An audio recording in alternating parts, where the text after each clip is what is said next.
इयत्ता 5वी स्कॉलरशिप मराठी विषय, त्याच्यातले आपले 2 घटक झालेले आहेत. आज आपण 3रा घटक पाहणार आहोत, कविता व कवितेवर आधारित प्रश्न. बघा सगळ्यांनी ताठ बसा. तर कवितेवरचे प्रश्न सोडवताना सुरुवातीला तुम्हाला काय करायचं आहे, ती कविता जी आहे ती बारकाईनं वाचायची आहे.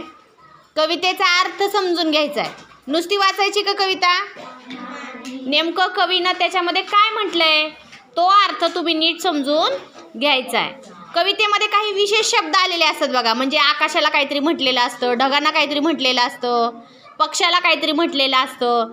तो जो विषय कोणतरी बोलतंय ग, एखादा विशेष शब्द आलेला असतो, त्या विशेष शब्दाकडे तुम्ही लक्ष द्यायचं आहे आणि सर्व पर्याय प्रश्न वाचायचा आहे आणि सगळे पर्याय वाचायचे आहे. डायरेक्ट फक्त एकच पर्याय जवळचा वाटला म्हणून एकच पर्याय वाचून तोच रंगवायचा नाही. तर बघा कवितेचे प्रश्न 3 आहेत. कवितेवर आधारित प्रश्न 3 विचारले जातात. एक प्रश्न 2 मार्काला आहे. जसं उतारा वाचनला पण 3 प्रश्न आहेत.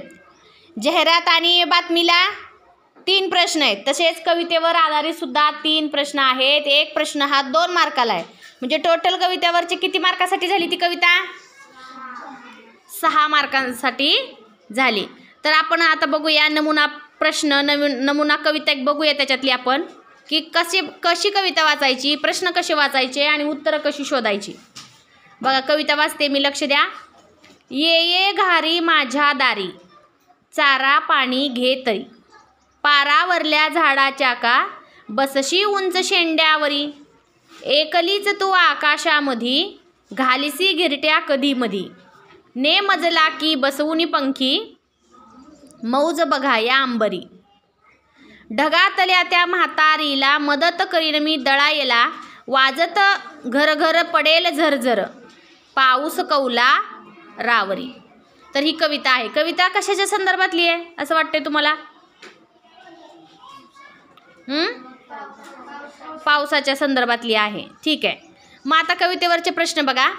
पहिला प्रश्न, कवी घारीला का बोलावत आहे? चारा पाणी घेण्यासाठी, मला आकाशात घेऊन जाण्यासाठी, झाडाच्या शेंड्यावर बसण्यासाठी. मग याच्यातले पर्याय बघा. फक्त अ बरोबर, फक्त ब बरोबर, अ आणि ब बरोबर, सर्व बरोबर, अ आणि ब कारण का? कारण 3ऱ्या वाक्यामध्ये तिथं शब्द आला बघा, झाडाच्या शेंड्यावर बसण्यासाठी. मग फक्त झाडाच्या शेंड्यावर बसण्यासाठी आहे का पर्याय? नाही.